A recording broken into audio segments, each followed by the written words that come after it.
Okay, so I want to eat and I need to talk about what's happening. And I don't want to wait from one to the next. It's just too much. I made a nice Chinese dinner. The air conditioner, I put it in my window. It really helps with the heinous noise they have here in this city. But of course, I am limited on what I can say that I am witnessing outside of my own windows.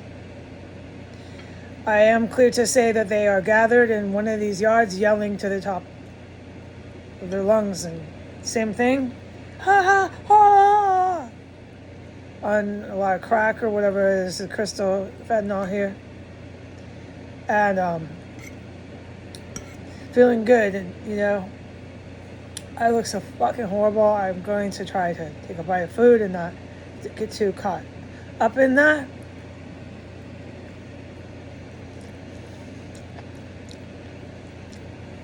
I forgot a knife because my memory is so bad. It's okay. It would really help if I would have got one.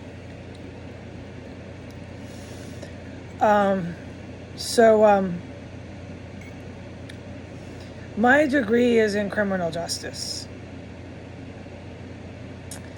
And I was faced with a lot of adversity. And I never quit going to college. I got a GED, it's the truth. I wasn't like a lot of the other kids. I didn't have, a stable home. None of that. At 18, I didn't know where any of my family was. And I don't want to look at myself. It is the truth. I couldn't answer you honestly and tell you I knew where my mother or my father was at 18. I didn't have any idea.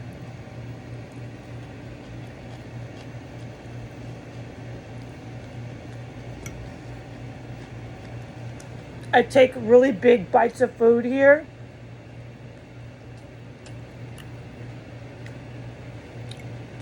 And I have no manners in this room. I don't practice manners living in a terrace cell. Just remember that while I eat. There's no point to that. They cannibalize fucking human organs and tissues in here. Just forget manners, man. But so at 21 is when I went and got my GED, started doing all that. And so I had to go through high school completion. First, you have to do the GED. It takes I think almost a year. I did that. Then I did all the high school completion. I know I was done by the time I was in my early 20s, 23, something like that. I took all the high school completion, okay? And I'm 47, so remember, this is a nice woman I am. Did this a long time ago. Nobody told me to do it. Not anybody told me to do this, okay? This was me and God told me to do this at 21. And I wanted to do it. I always talked I wanted to do this. So when I had the chance, I went and did it. Nobody said, you should do this. Not one fucking person in my life told me to do it. I did it.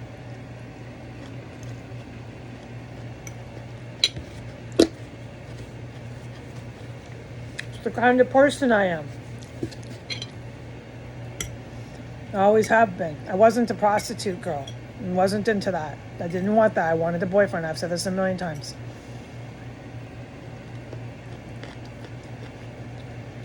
Okay. Nobody would want me now with the way I look, but this is because the terrorist cell made me look this way, and no one ever helped me.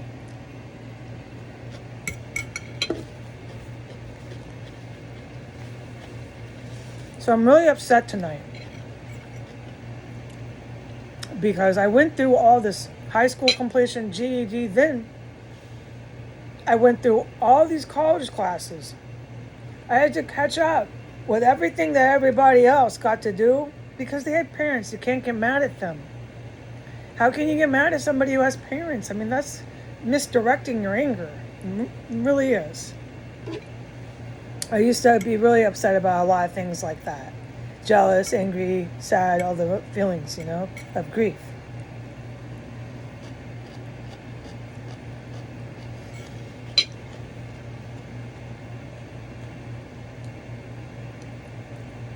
It's one reason why I'm a recovering alcoholic. I didn't handle the sadness the best way. But I took it and I kept going to school. And there was a lot of classes I failed, but just kept going. I changed my major a lot. I do this, I do that. By the time I went back again and again, because I kept going, you can investigate me and see how many colleges I went to. By the time I finally started taking the math was when I got actually sober. I had sobered up at 31, and that's the story I tell about never going back. But I relapsed on alcohol,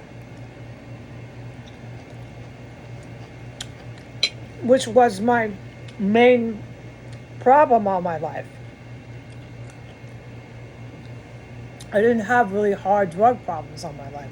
I had a serious drinking problem, and I smoked too much weed. It can become crippling if you have some emotional problems and shit from abuse. I had traumatic abuse and stuff, so I needed to fix that, and alcohol wasn't doing it. Alcohol was not fixing that. But I still managed to do the right thing in life, so I was going through school, and so when I finally sobered up, like really did, right, and started going to drug and alcohol counseling and all that crap no one wants to do, well, I did it. Okay, I went to meetings every day, all this crap no one wants to do. I did it, and it really changed my life. And I was 31, but I relapsed on alcohol for almost 2 years. So 33, almost 34, look up my college records, you can see, is when I started taking math. Because of my lack of opportunity and adversity I had to overcome, I never took that math. I took all the English and everything like I had said, and I took enough math to pass the GED, but not to graduate college. Not to graduate college. And I always said, I want to go to college. I want a college degree. I didn't want to go to culinary school. I didn't need to go to culinary school. I had been working in kitchens for so many years. We'll talk about that later if anyone ever talks to me. I'm getting pretty old and ugly, so I doubt they do. The terrorist cell did that to me. It took 4 years of my life away. And I got really fat in here. It was really sad. And no one ever came in to help me. I know. At this point, I just hope someone listens to this. And that they don't base it on how pretty I am. And that they just listen to this. Because I lost that. The terrorist cell took my good looks away. And it took my last years of being young away. I'm 47 now. And I'm leaving an ISIS terrorist cell in a taxi cab. And I'm in a lot of pain about that.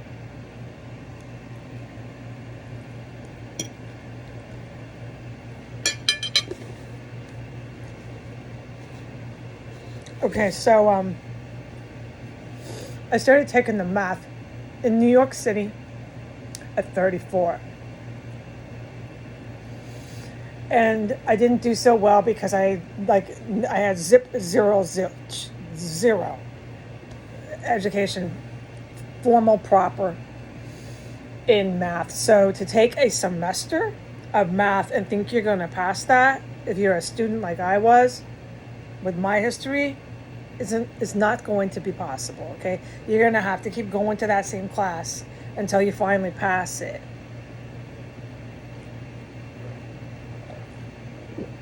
So I ended up taking math for 4 years. I would go to elementary math and then middle math. I can't remember the words. Believe me, after 4 years, I know them, but I'm that injured from this terrorist cell. I can't remember anything. And then I got to college level, what do you call it? Statistical math. I'm there. I did it. I did it! Yeah, I was doing statistical math before I had to stop going to college because the FBI was stalking me in Lower Manhattan. Oh, God, it got scary. Oh, my God. I don't like to look at myself, but it shouldn't matter what I look like when I say that the FBI was stalking me when I was 41 at that point, outside of my college. Yeah. And I didn't know why there was feds and why there was NYPD following me in my car on the way home. I started to get really scared, and they constantly did it every night after school. I haven't told this story. It's kind of a long one, and I just haven't. What was happening with NYPD and the FBI in New York, right in Manhattan, before I ran away. So my degree is in criminal justice. This is police work. And I got the math and I am ready. And I did all of my police work here. As what you saw over the years in this terrorist cell is what I went to college for. And then, you know what, I found myself having to survive in a terrorist fucking domestic shit here. And I just did the best I could. And I knew I was a rookie, a full-on green rookie. And that's why I'm in a lot of pain. Because we could never bust it or shut it down. I left in a taxi cab. That's where the pain is coming from. I can get my good looks back. I hope I can. I'm alive, so we can still try. Maybe I can find the money. I don't know, because I'm so poor, to get a little Botox. I think if I lose the weight and they stop filling me up with this military gas, a lot of this will go away. I am retaining water. Remember how I said I wake up and my eyes look like I've been punched? Like, this is extreme. How I'm filming myself and shit is extreme. The condition I'm in. I know that. And this is why I'm sad and in a lot of pain, because I'm leaving here in a taxi cab and I'll still never get a job in police work. I won't be able to use my degree. I don't know what I'm going to do. I realized it was a problem with Bannon, Trump, Stone. They're really bad news. The Texas Republicans, I'm right down the street from them. And then the Hillary Clinton crowd. Oh, yeah. I realized there was a problem when I couldn't even get a dishwashing job. I couldn't get any work. And then when they started chopping up so many bodies in here, because that's what happened in here, okay? Along with everything else that I have tried to explain. There's no way you can look for a job, okay? I knew it at that point. I better just get out of here, try to stay alive. And you know what happened? It was wild because 2 years passed. It was 2 years because I know I've been here for 4. I know they started the terrorism at 3.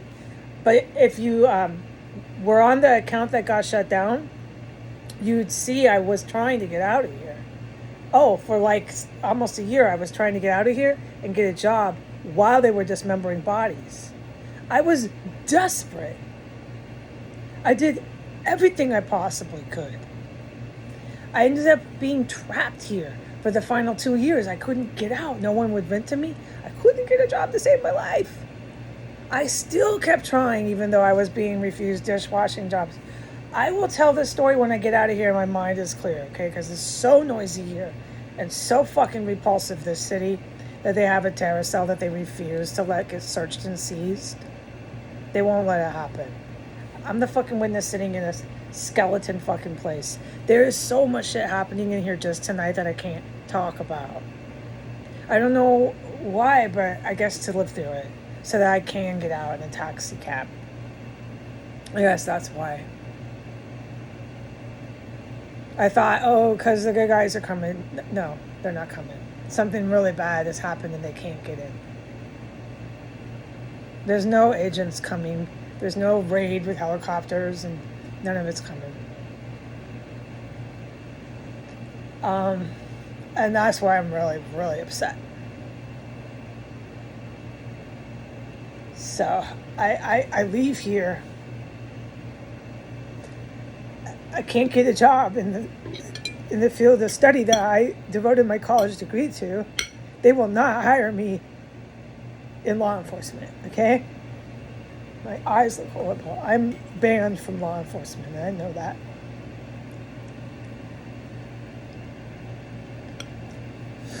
I'm looking at a life of poverty. And I devoted the last 2 years to trying to help the good guys get in here because I knew I couldn't get out. There was nobody renting to me and nobody giving me a job and nobody coming in to help me get out. I kept trying to help them get in and they never did. I ended up leaving in a cab. And you can see that. What I tried to do, that account, that Twitter account has not been shut down. That's this account you are on now. The last 2.5 years is pretty current. All these puffy eyes, and I don't have wrinkles, like deep wrinkles. No. So if I could just get rid of this shit, which you could if you weren't terrified, filled with fumes, lost some weight, so on and so forth, a lot of this would go bye-bye. Get a little Botox, shit's gone. I should be lucky I don't have a lot of really, really thick wrinkles. No. You give me a little bit of this or that, I look pretty young. I just don't know if I'll ever have the money to ever do that. After this shit, with Trump and Stone and Hillary Clinton as involved, though they're involved with this shit. And then all these cops involved. We know all the cops are involved, so I don't have to list those ones. I don't know what I'm going to do. I will never get a job again. Probably no. If I couldn't get a dishwashing job before, I'm really never going to get one now after leaving the terror cell alive. But I just want to wrap this up because it's 18 minutes. I spent the last 2 years like desperately trying to get the good guys to come in. And when I leave here, I think, talk about all the shit they did. Maybe I can do some of it while I'm still in here. Like, you can come to the corner and see the shit that they do. But they won't come in. They can't. So it's over. So I'm waving the white flag. I'm just really sad and I want to fucking cry. And I can't believe I went to college. I can't believe anything. My life is fucking destroyed. I'm not trying to say it's just about me, but I look at what I'm facing. And I look at myself and I am so upset. I just want to sob. I look at my physical condition. I look at how I look. I look at myself in the morning with my eyes like I've been socked from so much chemical poisons. And then I realize I have to get in a taxi cab like this and go off to Baltimore. I'm in horror. So if anyone has a heart, will you please pray for me tonight? Pray for me that I have the strength to face the rest of my life. I'm going to get a counselor and I'm going to talk about everything that happened in here. I'm going to talk about having to take a bath for like 2 years with my mouth open because of the dead bodies that were filling up the house. This all happened here, dude. Everything I said on here happened. It's just the fact that they're trying to cover it up now and move everything out. They're trying to clear all the evidence out, and they probably get the construction guys to cover up the cubby holes. I don't know. This is for the guys that are flying over the house. I give up. I'm waving the white flag. It's done. We couldn't bust it. I'm on my own like I was when I came in, and I'm in horror. I need someone to pray for me tonight, okay? Just pray for me that I have strength to face my life. All right. Bye.